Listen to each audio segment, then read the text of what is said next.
नमस्कार, ये आपका भारत लाइव है। जैसा कि आप सभी जानते हैं कि बिहार में राजनीतिक रूप से जो चीज़ें चल रही हैं, जो बात हो रही है, उसको लेकर के कई तरह की चर्चाएं शुरू हो गई हैं। इन चर्चाओं में एक चर्चा और ज़्यादा स्थान लेने लगी है जब भारतीय जनता पार्टी बिहार के अपने कैडर, बिहार के नेताओं को लगातार केंद्र के या कहा जाए तो दिल्ली दरबार में तलब करने लगी है।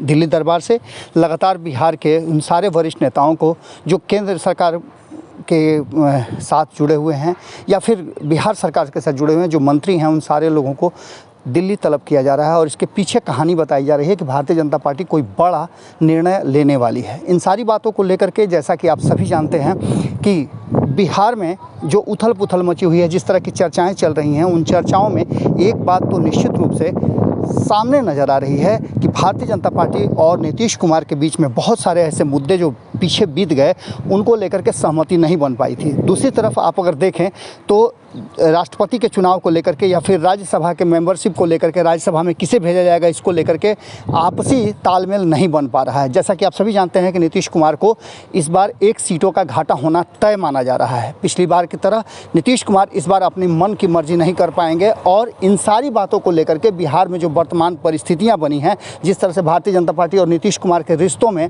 खटास देखी जा रही है, चर्चाएँ ज़बरदस्त हैं। उन सारी बातों को लेकर के अब एक बात तो तय मान के चलिए कि भारतीय जनता पार्टी जिस तरह से अपने सारे नेताओं को दिल्ली तलब कर रही है, उससे कहीं ना कहीं एक बात तो तय नज़र आ रहा है, कोई बड़ा फैसला भारतीय जनता पार्टी का केंद्रीय नेतृत्व करने वाला है।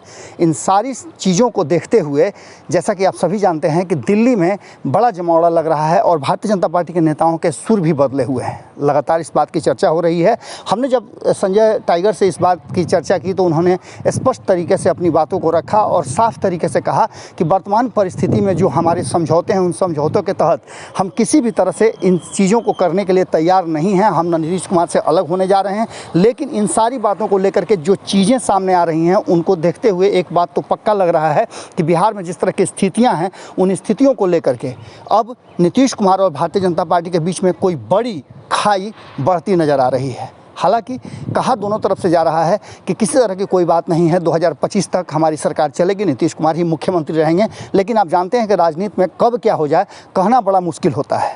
इन सारी बातों को लेकर के संजय जायसवाल से लेकर के केंद्र में जो मंत्री हैं, उन सारे लोगों को लगातार भारतीय जनता पार्टी का शीर्ष नेतृत्व बुला रहा है और बिहार के वर्तमान स्थिति पर उनकी राय ली जा रही है। उसके बाद एक बड़े फैसले की तरफ कहीं ना कहीं भारतीय जनता पार्टी बढ़ रही है और इसको लेकर के खास करके राष्ट्रपति चुनाव को लेकर के और जो आपने देखा कि राज्यसभा के लिए जो चुनाव होने जा रहा है, उन सारे बातों को लेकर अब एक बात तो तय नज़र आ रही है कि इन सारी परिस्थितियों को लेकर भारतीय जनता पार्टी किसी निर्णय की स्थिति में है और ये निर्णय नीतीश कुमार से निश्चित रूप से अलग करने की तैयारी चल रही है। भारतीय जनता पार्टी अपने बूते पर अब आगे बढ़ने की तैयारी में है और इसकी शुरुआत लगभग हो चुकी है।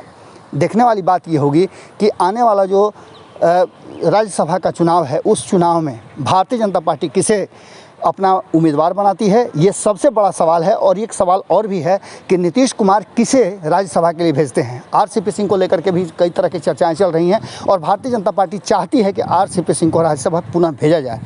इससे एक चीज़ तो बना रहेगा कि भारतीय जनता पार्टी के साथ नीतीश कुमार के संबंध बने रहेंगे, क्योंकि वो कड़ी जो हैं वो आरसीपी सिंह हैं, क्योंकि आरसीपी सिंह केंद्र में मंत्री हैं और जिसके कारण चाह करके भी नीतीश कुमार ये नहीं कह सकते हैं कि वो अपना बिल्कुल अलग स्टैंड लेंगे। इन सारी स्थितियों को देखते हुए, बिहार में बदली हुई परिस्थितियों को देखते हुए एक बात तो तय नज़र आ रही है कि भारतीय जनता पार्टी कुछ अलग करने की सोच रही है।